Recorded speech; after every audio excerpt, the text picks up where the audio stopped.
Madame Joly, ça fait combien de temps que vous êtes au centre d'accueil universel? Je suis arrivée au centre d'accueil en 2012. 2012. Oui. Qui était Joly, qui était Madame Joly avant d'arriver au centre d'accueil? Faites attention, Église. Oui, quand je suis arrivée au centre d'accueil, j'étais malade. J'avais des problèmes financiers, problèmes familiales. Quelle maladie, quel problème familial? Mais la maladie, c'est quand j'ai eu un accident de travail. Et le médicament que je prenais, ça me donnait encore des douleurs au niveau des genoux. Et ça a compliqué aussi avec asiatique. Et je ne pouvais pas marcher. Et ça a duré combien de temps? Ça a duré 2 ans. Pendant 2 ans, vous avez chargé ces douleurs, ces problèmes de santé qui vont empêcher de faire quelque chose. Oui. Qu'est-ce que ça vous empêchait de faire, par exemple? Ça m'empêche de marcher, de rester debout. Et même quand je reste assis, c'est vice-versa. Parce que si je reste assis, ça me fait mal. Je reste debout, pareil.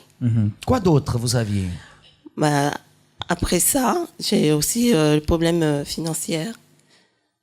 Et j'avais un problème de loyer que j'arrivais pas à payer. Parce que quand j'ai eu l'accident, tout est chamboulé et tout ça. Un problème a appelé un autre problème. Voilà.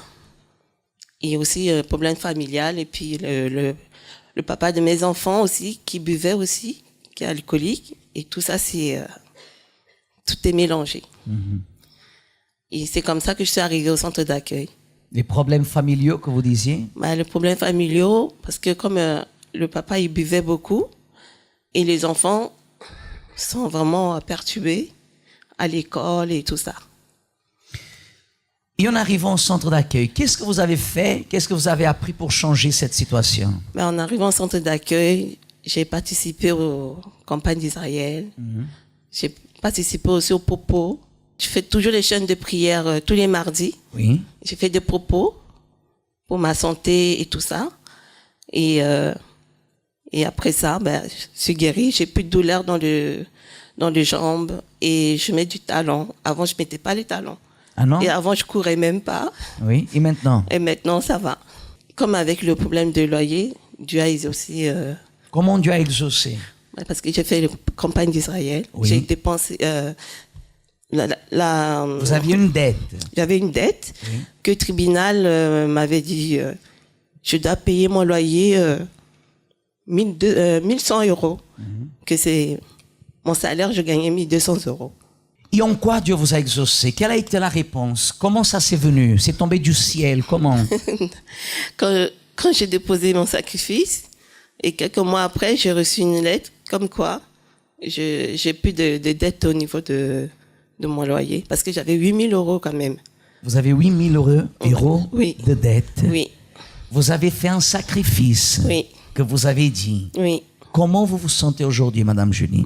J'ai la paix, la joie. Oui. Que avant j'avais pas la paix et la joie. Et maintenant, avec mes enfants, on a la joie, la paix. Et puis on a des complicités entre mes enfants et moi et tout ça. Qui a fait ça dans votre vie? C'est Seigneur Jésus. Amen. Grâce à Dieu. Que Dieu vous bénisse. Madame, quel était le problème que vous aviez avant d'arriver au centre d'accueil? Au centre d'accueil, avant que j'arrive ici, j'avais le problème du souffle du cœur. Depuis l'âge de 13 ans. Mais j'étais à Cap-Vert au pays. À Cap-Vert, ils n'ont pas découvert qu'est-ce que j'avais. Ils me disaient tout le temps que j'avais une attaque. J'étais épilepsie. Mais ce n'était pas ça. J'arrivais au Portugal, ils n'ont pas découvert. J'ai utilisé tout le temps le patch. J'ai marché avec le patch partout. Il fallait utiliser ça tous les jours? Tous les jours. Je mets le matin, j'enlève le soir, je dors sans rien. Le matin, je remets encore pour passer toute la journée avec. Quand je suis arrivé ici en France, j'ai parti à l'hôpital et ils ont me dit, vous avez une souffle au cœur. Le souffle au cœur a passé.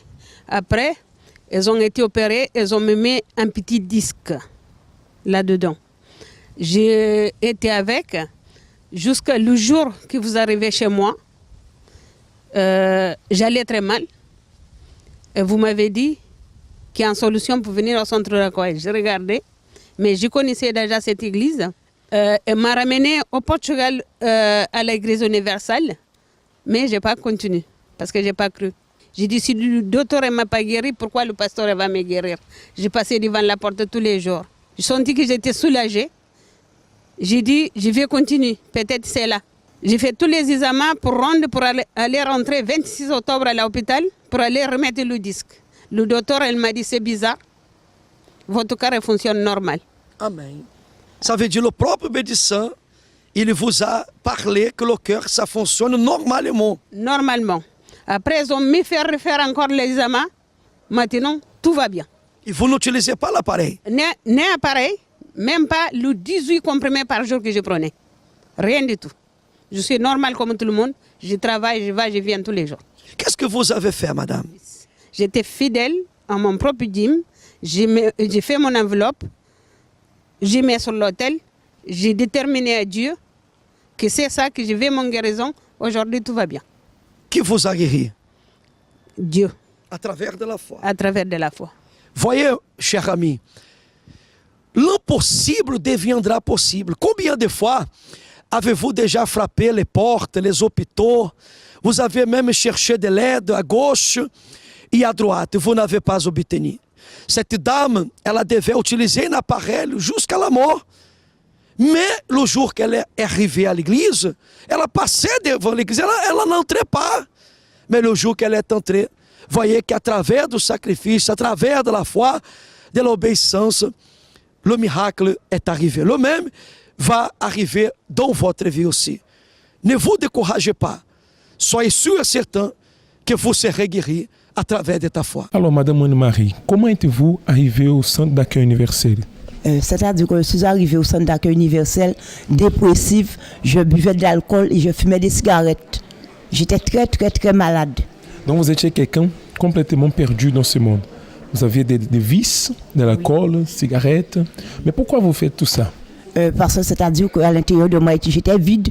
Parce que comme à l'âge de 4 ans, j'ai perdu ma maman qui s'est suicidée. Et alors c'est-à-dire que c'est mon papa qui nous a élevés. On était 10 frères et sœurs. Et puis c'est vers l'âge de 15 ans, je me suis aperçue, vraiment, parce que comme mon père nous apportait beaucoup, il nous entourait de beaucoup d'amour. Et c'est vers l'âge de 15 ans, lorsque j'étais au lycée, j'ai senti le manque de ma mère. Et là, c'est là la dépression a commencé. Et cette dépression a duré combien de temps jusqu'à ce que vous connaissiez le centre d'accueil?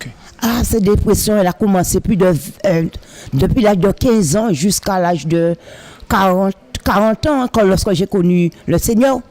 Ça fait combien de temps vous connaissez le centre d'accueil? Depuis 2006. Depuis 2006. Alors ça a duré tous ces temps, vous étiez dépressif, vous avez essayé dans le vice, dans l'alcool, et dans tout cela. Mais est-ce que ces choses que vous avez essayées dans le monde a pu combler le vide que vous aviez à l'intérieur de vous?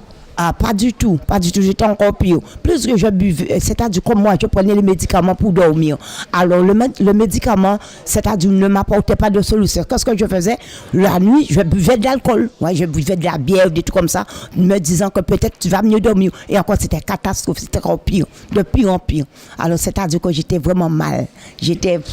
Et quand vous êtes arrivé au centre d'accueil, qu'est-ce que vous avez vu de différent? Qu'est-ce que vous avez trouvé de différent qui a pu changer votre vie aujourd'hui?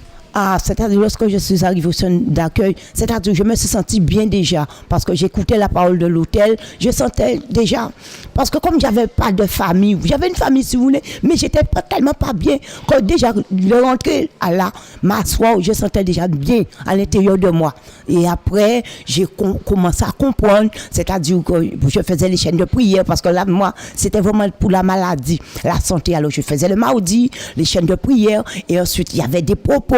C'est-à-dire, je mettais Dieu à l'épreuve, je faisais mes défis, et là, j'ai sacrifié. C'était la première fois que j'ai sacrifié pour la santé, et 3 semaines après, je dormais bien. J'avais plus de médicaments. Ça n'a pas été quelque chose qui est arrivé du jour au lendemain. Vous avez dû persévérer, n'est-ce pas? Vous avez dû faire la chaîne des prières, persévérer, participer aux propos, et là, Dieu a changé, c'est ça? Oui, Dieu a transformé ma santé. Là, je peux dire qu'aujourd'hui, je dors très, très, très bien. Plus de médicaments, j'avais des médicaments matin, midi, 4, mais une dizaine même pas au jour. C'était pour me détendre. Mais là, bien, après le sacrifice, bien. Je dors bien. Plus de dépression. Ah non, c'est fini. Plus rien. C'est fini. Alors, quel est le conseil que vous donnez à ces personnes qui se trouvent dans la même situation que vous étiez avant? le conseil que je peux donner aux personnes qui se trouvent dans la même situation que moi, c'est-à-dire que c'est Dieu. C'est-à-dire qu'ils vont venir ici à l'église Centre d'accueil universel et ils doivent mettre en pratique tous les conseils qui sont de l'hôtel. C'est de ne pas négliger. S'il y a des propos, c'est de mettre en pratique, de faire. Parce qu'il n'y a que là qu'ils peuvent trouver la solution et rien d'autre. Parce que là, j'ai trouvé moi. Amen. Et vous faites partie de quel centre d'accueil universel? Je fais partie du centre d'accueil d'Evry-Coucouronne. Amen. Que Dieu vous bénisse. Très chers amis, soyez les bienvenus une fois de plus dans cette autre émission où nous vous apportons une direction pour bénir votre vie. Vous sentez-vous en ce moment incapable face aux situations que vous traversez? Vous voulez vous élever contre les problèmes. Vous voulez lutter contre les situations, mais vous vous sentez incapable. Aujourd'hui, chers amis, nous allons déterminer que vous puissiez recevoir la force, le courage, pour que vous puissiez vous sentir capable face à cette situation. C'est la raison pour laquelle je vous invite à préparer déjà un verre d'eau. Tout à l'heure, en fin d'émission, nous allons déterminer cette force à l'intérieur de vous. Vous allez voir que vous serez capable de faire face à cette situation et de vaincre. Voyons en ce moment l'histoire de Micheline qui a reçu cette force et qui a réussi à vaincre sa situation. J'étais une personne qui n'avait pas du tout confiance en moi. À l'intérieur de moi, je sentais une vide en fait. Donc, je faisais des cauchemars. En fait, des cauchemars ont commencé depuis toute petite, mais je disais rien à personne. Comme je ne donnais pas beaucoup de valeur aux rêves ou quoi que ce soit, donc il fait que je disais rien, même pas à mes parents, je disais rien. Donc, j'avais un peu peur pendant la nuit. Quand je suis rentrée en France, donc j'ai pu continuer mes études, tout ça. Comme je n'avais pas ma carte de séjour, je ne pouvais pas travailler. Donc, il fait que je suis restée au moins, si je peux dire, plus de 2 ans à peu près à la maison. Et ça, qui fait que ça me donnait des pensées négatives par rapport à moi-même. Donc, j'avais plus confiance en moi. Quand je voyais mes collègues de l'école qui ont terminé leur formation, qui ont leur travail, qui avançaient, et moi, j'étais là à la maison, je faisais rien. Donc, ça m'enfonçait encore plus. Pour moi, je n'allais jamais travailler. Donc, jamais travaillé. Je regardais les autres, je disais, ah, ben c'est bien.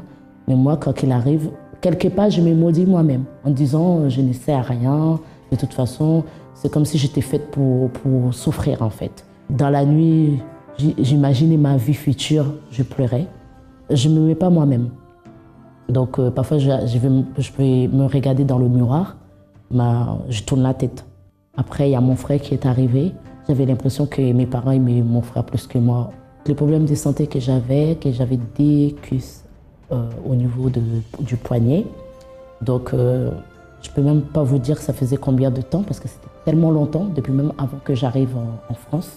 J'avais des cuisses qui gonflaient, qui pâtaient, qui revenaient. Mais il y en avait toujours un. Donc, j'étais très jeune où j'apprenais à connaître quelqu'un. Cette personne, ce n'était pas du tout ce que je croyais en fait. Il y avait une face cachée que je n'en doutais pas du tout. Mes parents n'étaient pas d'accord. Je ne voyais pas du tout ce côté-là chez la personne, je ne voyais pas du tout le mal. Donc certes, je ne manquais pas de respect à mes parents par rapport à ça. Quand elles parlaient, je ne disais rien.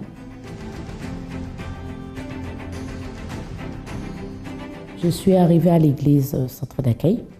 Donc ma cousine qui m'a invitée. J'ai assisté à la réunion, j'étais curieuse. Donc je voulais connaître plus, donc je commençais à venir les dimanches. Et ce que j'aimais, c'était par rapport au groupe jeunes. Donc je commençais à venir petit à petit, à participer avec les groupes jeunes. J'ai participé à des propos. La première campagne que j'ai faite, c'était par rapport à ma situation financière. Je n'avais pas mes papiers, je vivais avec mes 2 parents. Mon père, ça faisait plus de 10 ans qu'il est en France, qu'il n'avait pas sa carte de séjour. Ma mère, pareil, et mon frère qui est arrivé, pareil. Et dès là, il y a eu cette révolte à l'intérieur de moi, de dire non, je n'accepte pas cette situation. Mon Dieu, quand je vais parler de toi, je vais avoir mon témoignage pour expliquer ce que tu as fait dans ma vie. Donc dès là, j'ai utilisé ma foi. À travers ma foi, Dieu a pu répondre pour moi et mes parents. Donc nous avons pu avoir nos cartes de séjour en même temps. J'ai pu trouver un travail à mon nom, avec mon diplôme que j'ai eu. Dieu a pu exaucer à travers les propos, à travers les campagnes d'Israël et à travers les jeûnes de Daniel. Comme j'avais demandé à Dieu un changement total à l'intérieur de moi, je puisse avoir cette communion avec lui. Le dernier jour du jeûne de Daniel, Dieu a exaucé cela. Cette paix à l'intérieur de moi, la joie, je ne sais même pas comment vous expliquer. Donc, une paix totale que Dieu, il est avec moi, il est à l'intérieur de moi. Le centre d'accueil, pour moi, c'est une école. On va, on apprend pour pouvoir réussir dans la vie.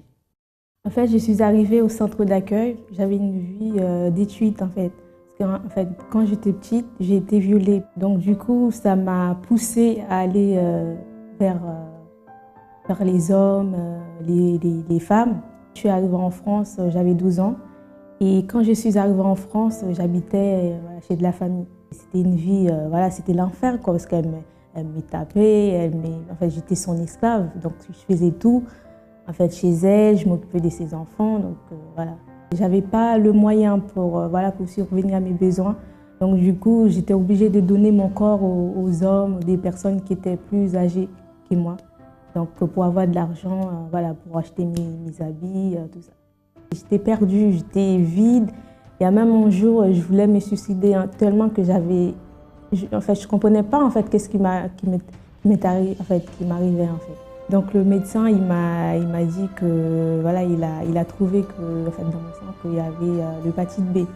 Donc du coup, je m'aiguissais, j'arrêtais pas de vomir aussi.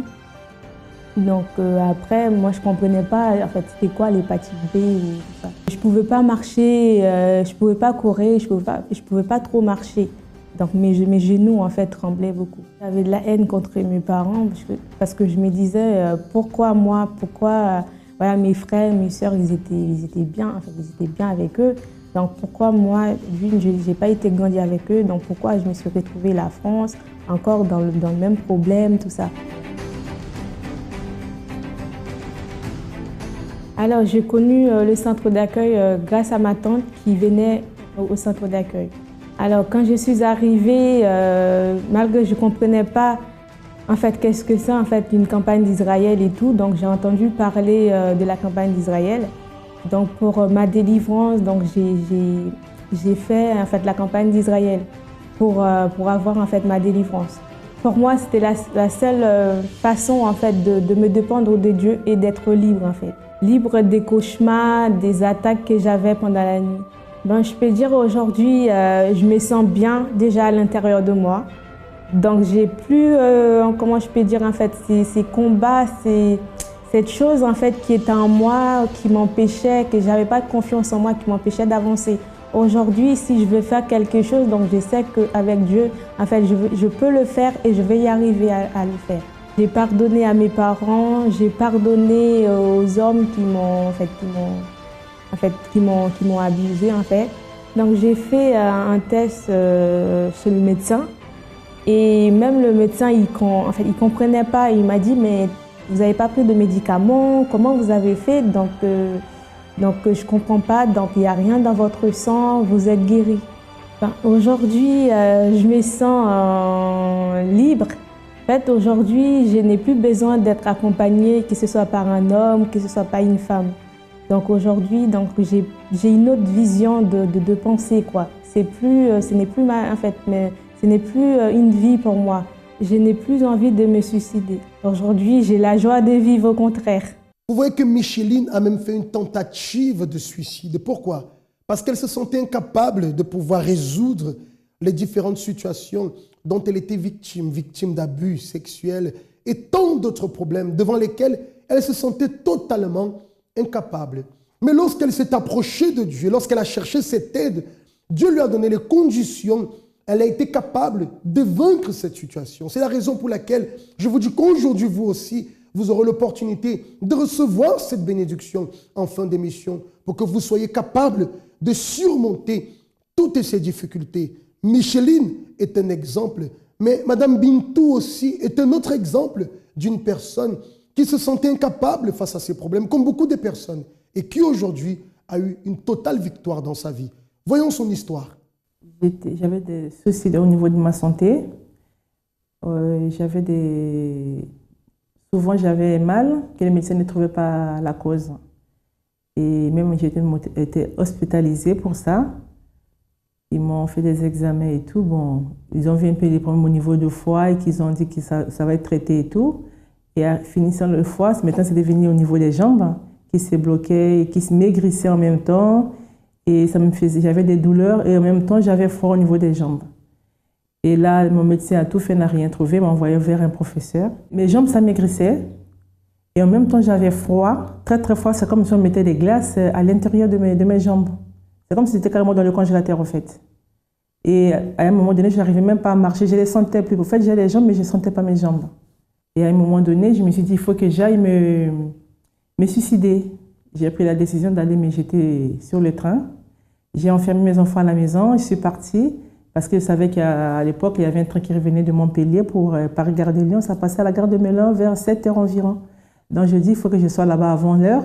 Comme ça, quand le TGV va passer, je me jette sur le TGV. Et en restant debout sur le quai, je vois une dame qui passe, qui me regarde bizarrement. Et passe, il me regardait vraiment méchamment et tout. Je dis, mais cette femme-là, qu'est-ce qu'elle a avec moi? Je ne la connais pas, elle ne me connaît pas. Pourquoi elle me regarde comme ça? La dame, elle est passée. 1 minute après, la dame revient encore, elle me regarde encore. Je dis, non, mais cette fois-ci, je vais parler à cette dame, je vais la suivre pour la parler. Et au moment que je suivais la dame, le TGV est passé. Même si j'allais travailler, au bout de 2 jours, 3e jour, j'étais très très faible, je ne pouvais pas continuer le travail au fait. Donc on me proposait du travail aussi, mais je ne pouvais pas, mon corps ne répondait pas. Le moins le plus difficile, c'est surtout quand ma santé ne répondait pas. Je me disais, malgré que j'aime pas un bon mariage, que je puisse au moins avoir la santé pour au moins travailler, prendre soin de moi et de mes enfants. Je peux dire, j'étais avec un mari, marié, mais je n'avais pas de vie de couple. Cette incapacité à résoudre les problèmes, malheureusement, conduisent beaucoup de personnes à la mort. On voit aussi le cas de Bintou, comme Micheline, qui a tenté le suicide. Heureusement que cela n'a pas fonctionné. Autrement, aujourd'hui, on ne pourrait pas parler de son témoignage. Pourquoi? Pourquoi le suicide? Parce qu'elle se sentait incapable. Peut-être ça, c'est votre situation. Peut-être vous vous sentez incapable à résoudre la situation et vous pensez même à mettre fin à vos jours. Aujourd'hui, tout à l'heure, nous allons faire la prière en votre faveur pour que vous puissiez recevoir la force de sortir de cette situation. Et j'aimerais profiter pour vous inviter demain mercredi. Nous allons prier en votre faveur dans tous les centres d'accueil. Vous allez vous joindre à nous, vous allez sortir de là avec la force pour faire face à toutes les difficultés de votre vie et avoir la victoire, comme Madame Bintou a pu l'avoir dans sa vie. Je connais les centres d'accueil par rapport à ma sœur, parce qu'elle est passée juste après que j'ai voulu me suicider, sans trouver la solution à mes problèmes. Elle est arrivée, elle m'a parlé du centre d'accueil. Et dès qu'elle m'a parlé de ça, je me suis dit, l'histoire des pasteurs, des églises, ça ne m'intéresse plus du tout. Il me dit, non, je suis allée, j'ai assisté à la réunion et tout, franchement, c'est très bien. Et j'ai beaucoup aimé, je vais encore repartir, c'est pour cela que je te demande aussi de venir avec moi. Là, je me suis souvenu que j'étais déjà évangélisée un jour à Château-Rouge. Et j'avais laissé cette prospectus dans ma chambre, juste sur le chevet de mon lit. Tous les matins, je disais toujours, ah, mais j'irai un jour, mais les pasteurs, les églises, là, ça ne m'intéresse pas. Je dis, mais tiens, ça me dit quelque chose et tout, quand tu m'as parlé de l'adresse et tout. J'ai regardé, il me dit, oui, c'est ça, c'est ça. Avec les prédications et tout, j'ai compris que ma vie, c'est pas appelée à partir à ce moment-là. Et je me suis lancée, j'ai donné ma vie à Dieu, on écoutait la prédication, les conseils que les pasteurs nous demandaient et tout. Et il y a eu aussi la campagne d'Israël, j'ai dit pourquoi pas me lancer. Mais la campagne d'Israël, comme le pasteur nous avait expliqué, de faire un sacrifice. En fait, c'est un sacrifice.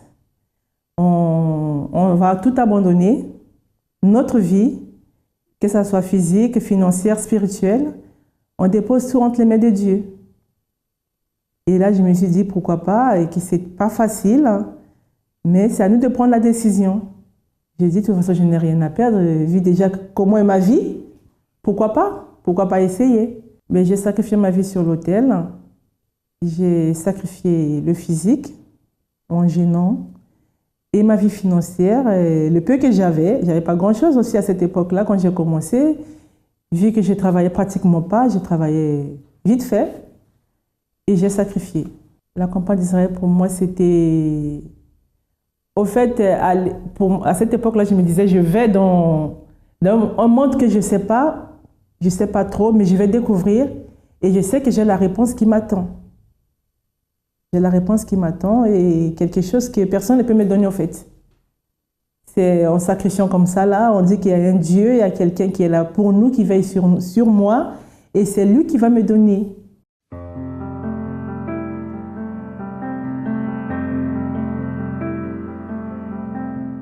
Ma vie aujourd'hui, je veux dire la lumière. C'est par rapport à ce que j'étais avant, je veux dire c'est comme le jour et la nuit, quoi. Ça n'a rien à voir de ce que j'étais avant et aujourd'hui. Aujourd'hui, j'ai eu ma santé. J'ai ma santé, j'ai eu d'autres enfants. Je me suis mariée, mais avec difficulté pour avoir les papiers pour mon mariage. Parce qu'en fait, mon ex-mari avait tout bloqué. Il ne voulait pas que je puisse me remarier, vu qu'il était déjà consul ici en France. Et donc, la secrétaire, quand il m'a vue pour faire les papiers pour le mariage, j'ai dit non, je ne peux pas le faire parce que moi, je vous connais en tant que la femme de mon chef. Et je n'ai pas voir les problèmes avec mon chef. Il est allé voir le consul. Le consul a dit que non, je ne peux pas vous faire les documents. On va l'appeler pour demander son accord. Et quand il l'a appelé, il a dit non, hors de question, ne faites rien. Donc, à chaque fois que j'allais là-bas, le consul ne me calculait pas du tout. Ce n'était pas son problème. Madame, je ne peux rien faire pour vous. Me demander les documents, me compliquer la vie. À la fin, il finit par dire que non. Votre ex-mari a dit non. J'ai dit, mais vous travaillez pour l'État ou pour l'individu? Il dit non, madame, votre situation c'est compliqué, je ne peux rien faire pour vous. Et il y a eu la campagne d'Israël. Là, j'ai sacrifié pour ça. Et après, il y a eu le voyage en Israël. Et là, j'avais mis un peu d'argent de côté pour le mariage. Je me suis dit, bon, j'avais déjà dit à Dieu que je vais plus me marier, je vais plus lui embêter pour ses dossiers. Cet argent, j'ai payé mon voyage, je vais aller en Israël. Arrivé aux sources de Gédéon, je me suis dit, mais j'ai fait un peu la tour de ma vie, j'ai prié un peu de tout. Mais là, il me reste à prier pourquoi autre chose. Après, je me suis dit, mais tiens, il y a une voix qui me dit, mais tu as la feuille là que tu avais pour ton mariage. J'ai dit, mais tiens, j'avais déjà dit à Dieu que Seigneur, je ne prierai jamais, plus jamais pour ça. J'ai dit, bon, j'ai pris la feuille, je dis, Seigneur, tu sais de quoi il s'agit. Je t'avais dit que je ne prierai plus jamais pour ça, mais tu connais ce problème. Et j'ai pris la feuille là, je l'ai jetée dans la source de Gédéon, tout au fond de la source. Et en jetant ça là-bas, j'ai ressenti en moi la réponse, que c'était OK.